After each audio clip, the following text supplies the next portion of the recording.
I'd like to call to order the Apache Junction Water District meeting of September 16, 2025, and request all cell phones be put on silence. Roll call. Chairperson Wilson. Here. Vice Chairperson Schroeder. Present. Board Member Cross. Here. Board Member Heck. Here. Board Member Johnson. Here. Board Member Nesser. Present. Board Member Soller. Here. You have a quorum, Your Honor. Thank you. Approval of minutes for the July 15th, 2025 special meeting. Your Honor. Yes, do I have a motion? So moved. Second. Moved and seconded. Roll call. Vice Person Schroeder. Yes. Board Member Nesser. Yes. Board Member Heck. Yes. Board Member Soller. Yes. Board Member Johnson. Yes. Board Member Cross. Yes. Chairperson Wilson. Yes, Motion passes unanimously. thank you. Presentation, discussion, consideration of resolution number 2025-006. Mike. Chairman Wilson and members of the board. Presentation, we worked on an intergovernmental agreement with the sewer district here in town for an agreement to lease some land for them for our reclaimed or our effluent system, and then also for our fiber optic cable we tied between our treatment plant and the sewer plant. So AJ will be purchase their reclaimed water as part of this also. We have an agreement with both the developers to the south and state land that for Blossom Rock and Radiance. The sewer district has the same, so the sewer district in their agreement says that they will sell us effluent at a certain price, and then the water district agrees that we would sell this effluent to the customers in the end for another price. So we're just getting all these agreements in place and then getting the agreement between the two of us to get it unionized so that we can have our piece of equipment, our tank on their property, and then also they need communication. Currently, there's no internet providers in their area or poor internet providers down attached to the sewer district. When we put in the non-potable system in this tank, we ran a fiber optic line between the two sites. So we had some extra strands available, so we're going to lease those strands to the sewer district so they can tie into an internet provider that's on our site at the treatment plant. I have a picture here so I could give you a little more detail here in a second. So currently here's our water treatment plant site for our CAP water, and then this is the sewer district. This little gray spot here is a 1 million gallon storage tank that has 2 booster pumps on it right now with a possibility of one additional one in the future. This is the sewer treatment plant, so they treat their water to A+ water quality standards. So now we can deliver it to those customers to the south for applications as turf, the lake, different things that we have down there. So we have all of our agreements in place and our permits from ADEQ, which is in Arizona Department of Environmental Quality, so we can deliver all that. You'll notice signs out there when you're at some of the parks that says don't drink this water, this is reclaimed water. That's part of that permit that we have to go out and verify that that's all in place. But to go back to our agreement, again, we're leasing land from the sewer district to have this tank here so they can deliver their effluent to us, and then we're going to pump it from that tank all the way to the lake to the south, and then we'll pump it out of the lake to the south to deliver it to those parks that they have in those subdivisions. And then this fiber line also goes from here and then goes back up to our plant, and then we have a circuit with an internet provider at that plant where they could tie into. So they no longer have drops in service. They do their billing out of there also, so that it's faster internet provider for them to get through all that. So kind of exchange some services as part of this agreement is what we're doing here. Any questions on this agreement? Okay. Any questions? Do I have a motion? Mr. Chair. Yes. I move that resolution number 2025-006, a resolution of the Board of Directors of the Water Utilities Community Facilities District, City of Apache Junction, Arizona, authorizing the board chair to execute and enter into an intergovernmental agreement for the sale of reclaimed water and the lease of fiber optic cables with Apache Junction Sewer District be approved. Second. Moved and seconded. Roll call. Board Member Heck. Yes. Board Member Cross. Yes. Vice Chairperson Schroeder. Yes. Board Member Nesser. Yes. Board Member Johnson. Yes. Board Member Soller. Yes. Chairperson Wilson. Yes, Motion passes unanimously. thank you. Presentation, discussion, and consideration for construction agreement with MGC Contractors and Company. Mike. Chairman Wilson, just to let you know, on the sewer agreement, they already approved this at their board meeting last month, so now this will go into effect once you guys approved it.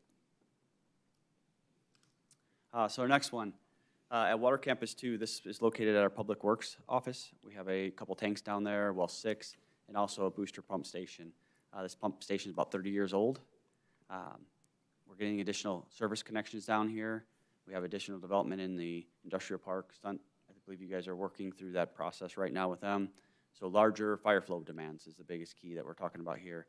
Our existing booster pumps in this area are roughly about 1,000 gallons a minute, and they're basically start and stop pumps. So when the pressure drops to a certain pressure, say it goes from 70 to 50, they turn on and they pump it right back up to 70, and they shut off. And they go down to 50 and they turn back on and pump up to 70 and shut off. So it's constantly putting pressure, random pressures on our pipe. So as a portion of this, as we know, new development's coming. We're looking at some additional pumps here. But this is an existing site. So we have a steel water tank here. It's been there since 1998, roughly 30 years old when the booster pumps were put in. This was a concrete tank that we built roughly about 15 years ago. So this site will be here for a while. So we're looking at replacing these 2 booster pumps with 3 new booster pumps, but a 4th can as part of this project. So what we did was we reached out to a contractor as part of this, and what we want to do is we want to replace those start and stops with variable frequency drives. So what that means is, hey, I'm going to set a pressure at 60 PSI, and that pump, as demands go up, it's going to go 200, 300 gallons a minute, but the pressure is just going to stay there and go between 56, 58, and just keep constant rather than off, on all these pumps. So it's using less energy to start and stop those pumps, and it's not putting those pressures on those pipes of less pressure, more pressure, less pressure, more pressure. So it saves you on your water leaks. So we'll be installing VFD drives with that. We're going to add an additional booster pump down there with some of these industrial demands so we can meet those fire flows of 3,000 gallons a minute possibly. Depends upon how they're constructed. And then we're going to add a future can down there as we had the baby vistas, as we call it, that came in next to the dump that has come in. We got Goldfield Estates that is currently going in. It's an apartment complex, about roughly 200 units. So we're constantly growing in this area, so we need to keep up with those. Those customers pay for a portion of that, so this new booster pump they would be paying for as part of their system connection fees that we charge them. And then some of our existing customers will be paying to replace the existing stuff that's out there for basically maintenance of those pumps, replacement. We've reached out to MGC Contractors. We're going to use the City of Peoria's water, wastewater treatment and remote facilities contract. It's a JOC that they have with the City of Peoria. So we're going to piggyback on this contract. They're going to do a design construction with us. So they hired a consultant to come on and design, and then we'll order parts as this first phase for this. So this will be phase 1. It's roughly $2.6 million. Phase 2 will probably be roughly about another $2.5 million in the end. And we did budget for this in this fiscal year's budget. So Mike, these are variable speed pumps? Correct. Assuming Wi-Fi, the whole 9 yards, you'll be able to operate them, not even on site? Well, it'll go through our SCADA system. So, but we'll be able to operate those. But most of the time, once we set them up, and we set them to a pressure, we just leave them alone and they can go up and down. It will go back. We did install fiber to booster pump 2 a couple months ago, so we have fiber and radio for backup, so it gets back to our master SCADA. So they can program them off-site too to change those pressures or change different things as part of this. Mike, can you remind us what SCADA means? Supervisory control and data acquisition. So to bring that back, it's our screens that show our pumps on there. That shows if they're green, it means they're on and they're going. If they're red, they're off. It shows our tank levels. It gives us all the data out there so we physically don't have to be on those sites or in front of the piece of equipment. It's all on a screen so our operators can control it as part of that. Thank you. Any other No questions? other questions? Can I have a motion? Mr. Chair, Yes. I move that the construction agreement for Phase 1 Water Campus 2 booster pump station replacement between Water Utilities Community Facilities District and MGC Contractors, Inc. in the amount of $2,623,296.74 be approved. Second. Moved and seconded. Roll call? Board Member Cross? Yes. Board Member Heck? Yes. Board Member Johnson? Yes. Vice Chairperson Schroeder, Yes. Board Member Nesser, Yes. Board Member Suller, Yes. Chairperson Wilson. Yes, Motion passes unanimously. thank you. Presentation, discussion, and consideration construction agreement with Yellow Jacket Drilling Services LLC. Mike? Chairman Wilson, this is our next project. We're looking to drill a well. We're calling it Well 10. So this is going to be further south along Ironwood in our Blossom Rock subdivision. As part of the agreement with the developer, they were to provide 3 additional well sites on each half of their property. So 3 on Blossom Rock, 3 on Radiance. These wells are for redundancy for our surface water plant. So if something happens with our CAP water, we have backup well supplies that we can utilize this water. So we reached out and we did a request for proposals to drill a well on this site to the south. We're approximately going to go down about 1,200 feet, and we're going to install an 18-inch stainless steel casing. They just drilled one at our water campus roughly about 2 years ago. It produced 2,500 gallons a minute. So what does that mean? It's roughly 3 million gallons a day, and our plant is currently doing 4 million gallons a day. So, and that'll go up to 10. So we're trying to get that redundant supply so that if something does happen with our plant, some dirty water, or something happens with the canal, that we're available to supply that through our wells. We're hoping this is a good area. We have done a study to the south that shows that this should be a good production of water quality compared to our existing wells to the north, which are 500 gallons a minute apiece. So these are large wells that we'd be drilling down in this area. We reached out for proposals. We had 10 drilling contractors that came out. We're requesting, our staff is requesting to approve to go move forward with Yellow Jacket, but this is just to drill that well and case it currently. Next year we'll be funding to equip that well with electrical gear, pumping equipment, and to tie that into our existing system. Depends upon, again, the water production or water quality that comes out of this well, so we're not sure where we'd be at that point in time. Any questions on the well? Questions? Yeah, Mr. Yes. So, Mike, this is just a big, kind of an interest question. So with these well, but 1,200 feet, if you get to 1,200 feet and it's not proving to be as productive, can you continue to drill down? We can, just depends upon what's underneath the ground at that point in time. If we hit solid rock, we'd probably be like, no, we probably don't want to go any further because there's nothing in the aquifer to pump out. If we're still getting the sand and gravels, we may look at going a little deeper. If we get in this well and we get down in there and we don't see any water quality or water quantities that we'd like, it's not going to cost $2.2 million because we wouldn't put the stainless steel casing. We'd stop at that point, slurry the well back in, and walk away from it. Hopefully we don't have to do that, but this is in the best case scenario where we get another 2,500 gallon a minute well, we'd case it, and this would be the cost for that equipment or that piece of materials that we purchase. So the 2.2 million is for just the casing and the well itself. It's not for any of the equipment to pump the water out in the future. That'll be another price tag next year. Correct, and probably 1.5 million to equip this well. And comparable are the 2 MGD that we added to our plant was roughly about 20 million, 25 million. So a lot cheaper, but a finite resource that is not replenished all the time. So. Okay. No more questions? Can I have a motion? Yeah, Chair, Yes. move that the construction agreement for drilling and installation of Superstition Vistas Well number 10 between Water Utilities, Community Facilities District, and Yellow Jacket Drilling Services LLC, and the amount of $2,285,435.53 be approved. Second. Moved and seconded, roll call?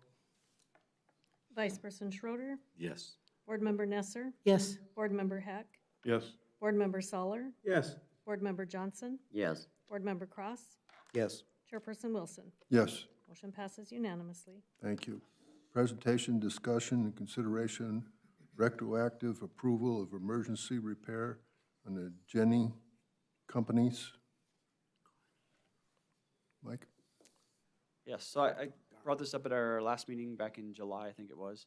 We had a water main break on June 30th. There at Tomahawk and US 60. We went out and did a quick repair to slow the water down. But as we got into it, the pipeline is a 16-inch ductile iron pipe that was installed in 1988. Had a bunch of barnacles and scaling on it, so we couldn't just put a repair clamp on it and seal it back up. So we hired, it was roughly about 8 foot deep. So we brought Garney Construction, which has built our plant and does some other pipeline jobs for us in the past, through a JOC to come out and replace roughly about 60 feet of pipe. So we had to dig out the existing pipe, replace it. We completed that work on July 11th. We only had one customer that was out of service, which was the Circle K right across the street. They didn't lose complete service the whole time, but they were down to low pressures at certain points. We did get them back up and going that on July 11th. So what we're requesting, as you can see here, this piece of pipe is roughly just north of the US 60 in this stretch here along a county island that we have. And then this is the Circle K here currently that was out of service at that point in time. We replaced that main. We're requesting approval from the board for $41,000 for replacement of that pipe. At this point in time, we did replace this pipe also with polywrap. So polywrap is plastic around the pipe. And what does that do? It takes away any oxygen that can get into there that causes corrosion on that pipe. And that's what happened as part of this, and it caused the leak. So, and the pipe was roughly 40 years old. Typically, ductile iron lasts anywhere between 40 to 50 years. So got good lifespan on it, but we had to replace it. Mr. Chair. Yes. So we replaced 60 feet of it. I mean, I'm assuming there's a lot more that needs attention. Just this area is where we noticed the most corrosion. We went back and covered those areas, and that's why we went a little further, so we could find good pipe, so where it was not corroded up. So we're hoping, we don't have another area, but it could be in the near future that we'd be replacing some of these. We don't have any additional leaks on it at this point in time, so we're hoping there's not, but we'll have another, hopefully 10 to 15 years of good life left in the rest of the pipe. Is there no way of checking pipes anyway other than digging down and looking at them? Not typically. We will do some flushing programs and some different things like that to make sure that we don't have anything going on. We do leak detection every once in a while to see if we have loss in our pipes. We do our annual report that shows us, and we stay within that 0 to 10%. I think last year we were at 6% water loss.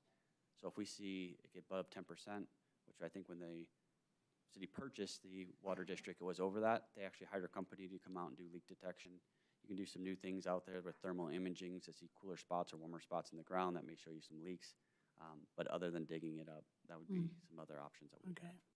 Mr. Chair. Yes. That just sparked a curiosity question. Do these pipes not build scale on the inside of them also? Typically not, it just depends. So a little more chemistry, there's a Langlayer index. So either you're scaling on the inside of the pipe, because we have a hard water quality out here, we'll put just a film on the inside of it. Or if you're a little acidic, it'll start eating away the inside of the pipe, and you don't want to get to that side of it. So we're maintaining that as we add different chemicals at our plant, so that it's always scaling just slightly, so that we don't have that, so it doesn't eat it from the inside. There's also a concrete liner on the inside of the ductile iron pipe, so it's not in direct contact with the iron part of it. But if need be, we could camera down inside the pipes if we had to. Some of the larger ones, 16-inch is probably a little small. As you get to 36, 48, the larger diameter pipes and bigger cities, yes, they would run cameras through those to verify what's going on with them. Thanks. Anyone else? Yeah, sure. Yes.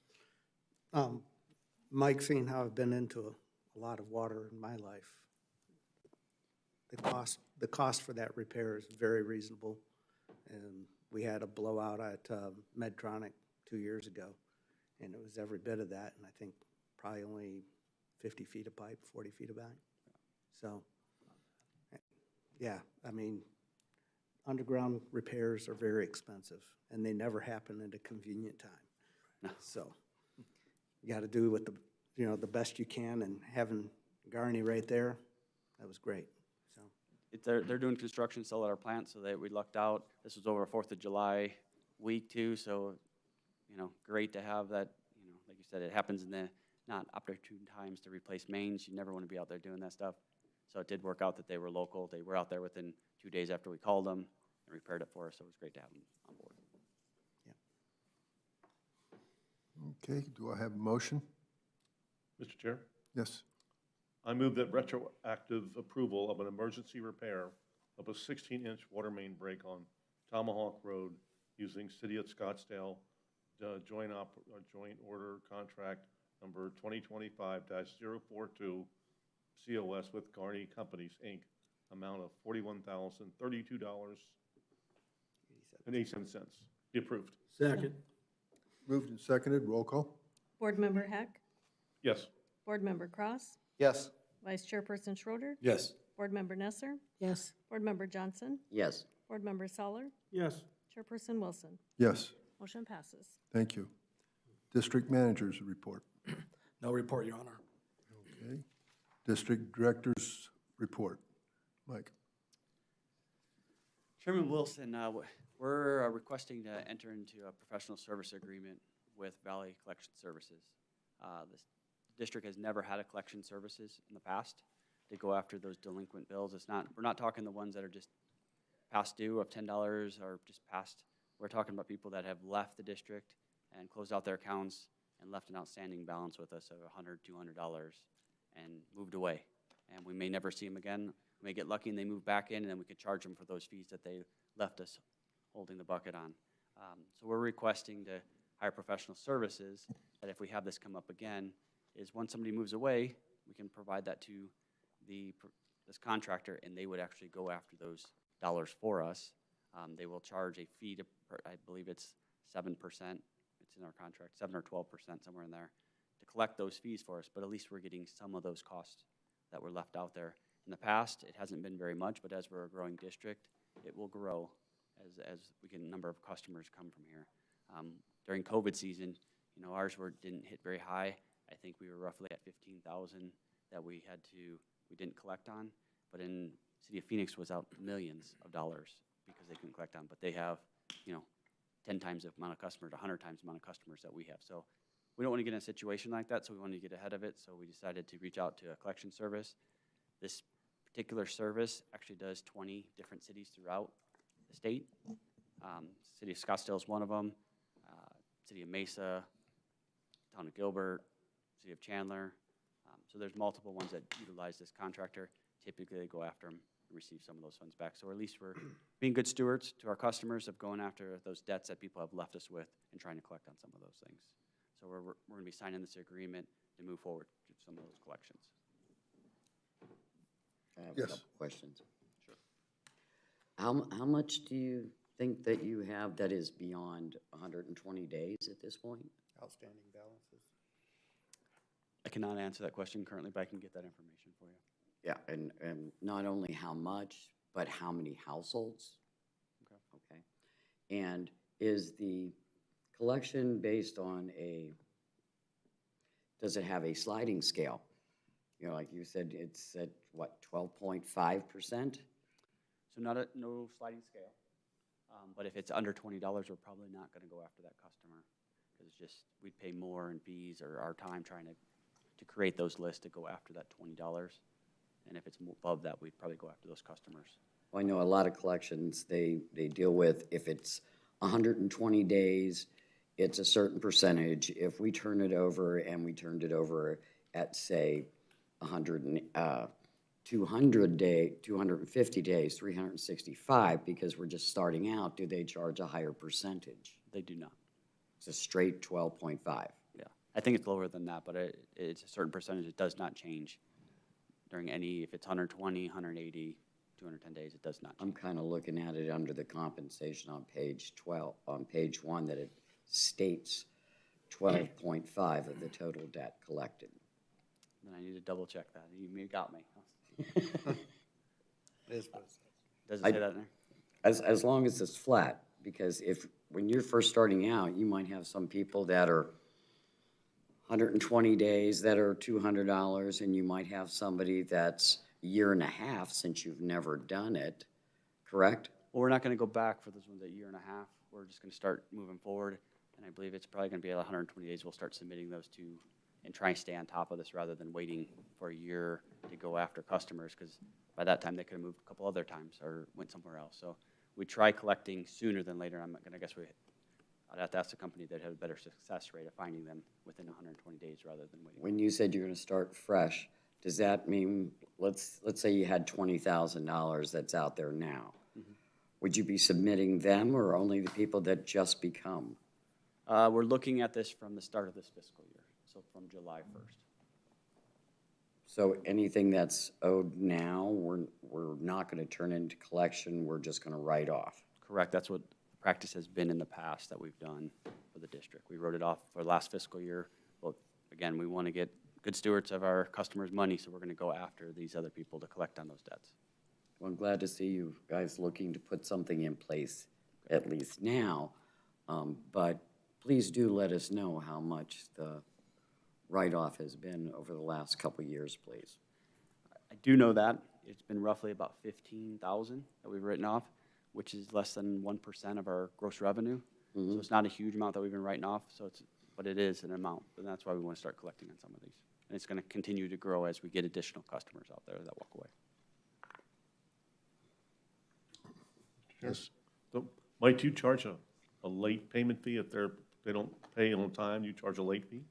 Correct. Okay, you do, okay, so, So the way our billing works is you get your first bill. If you don't pay it within that month, you get a $10 late fee. okay. Your next bill's coming out, and if you don't pay that bill, then you get shut off.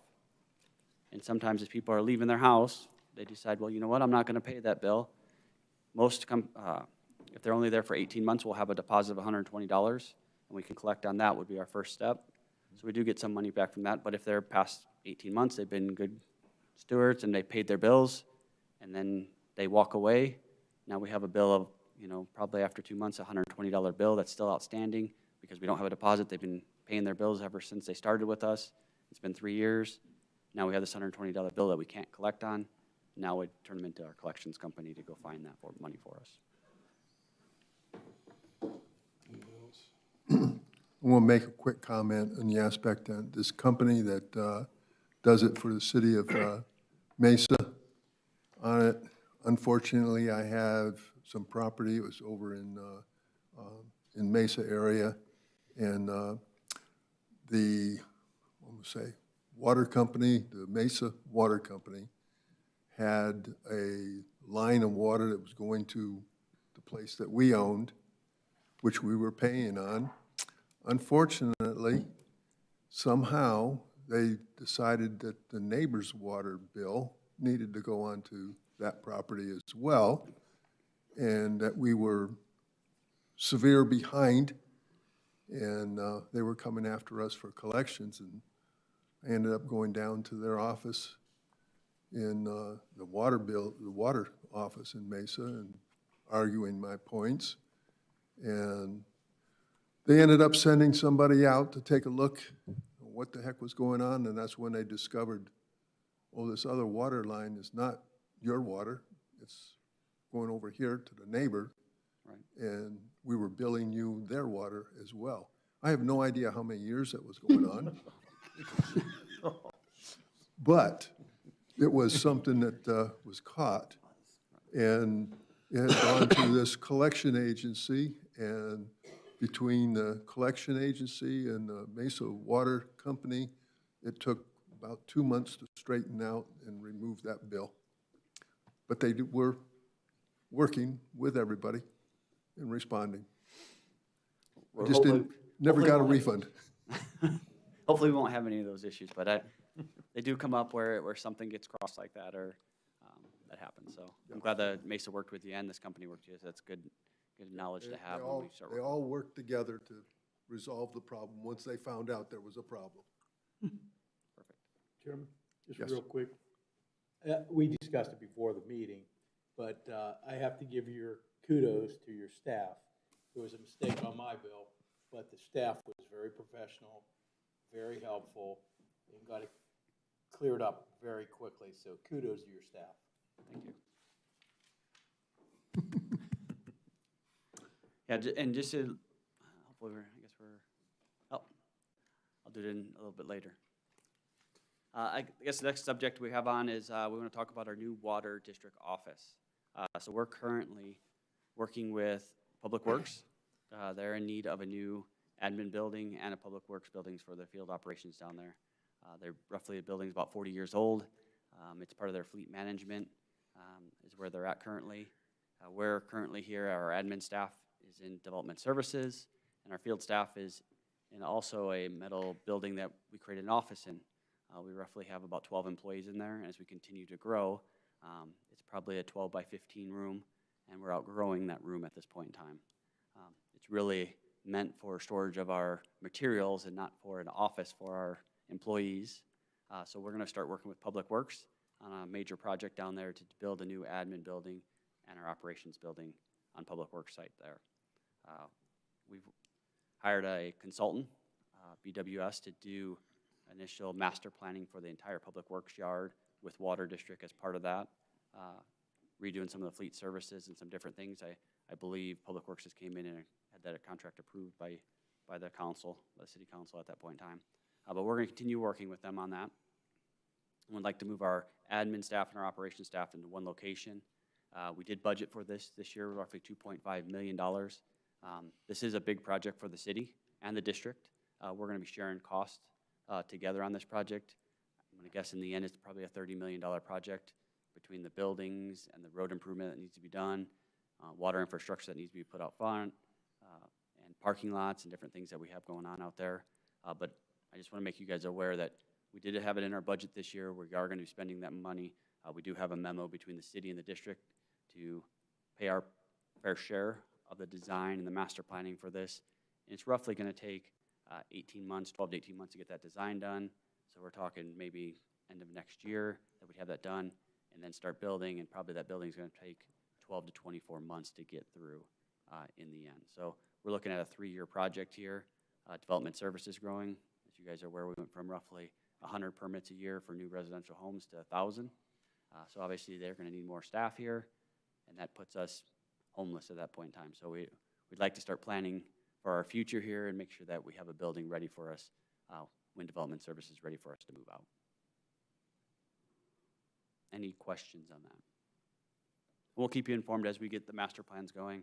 Either Public Works will come in a city council meeting and let you know where we're at in the process, or we'll bring them in and let you guys know how the design's coming and kind of give you guys a heads up on what's happening down there. Okay. I have a quick video for you guys. SRP did a great navigating of the drought conditions in Arizona. So I'm going to pull this up for you, hopefully. Maybe. I may need Matt's help.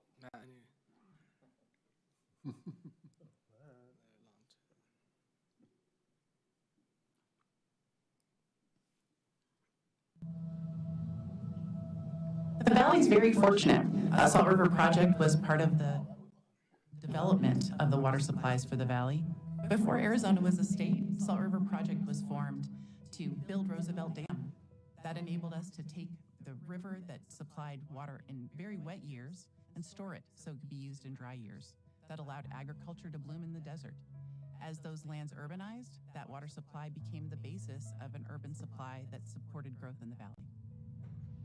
SRP manages a 13,000 square mile watershed that's located in the forests of Arizona, where snow collects into rivers and streams, comes down into our reservoirs. We store that water and deliver it to the Valley through 131 miles of canals. Now that water is delivered to water treatment plants. It's treated to drinking water standards and delivered to residents. Other parts of the Valley have access to Colorado River water delivered to them by the Central Arizona Project Canal. And those supplies together form a dependable supply that is resilient. In times when there's not enough surface water, we supplement that with groundwater from wells, and that gives us a dependable supply that helps us withstand what happens during droughts. We've been in a drought for over 2 decades, but it's important to remember that drought is a meteorological climate condition. It's something we prepare for, something that we adapt to. And so when we think about drought, we have to remember the parts that we can control. We can be prepared by advanced planning to make sure that we have necessary supplies and backups. And those things that we invest in keep us from having a shortage. As we've done in the past, storage is really the key factor in preparing for periods of drought. One of those ways is at Roosevelt Lake. Roosevelt Lake has additional storage capacity in what's called flood control space. We'll actually increase the ability to store water in wet times so that water is available to us in dry times. Water is complicated. SRP is very fortunate to have great relationships with city partners, other parts of government, as well as private water companies, and we have been working closely with them on projects that will prepare us for the future. These partnerships allow us to maximize the benefit. So we're not just acting on behalf of SRP, we are acting as a region to solve these problems together.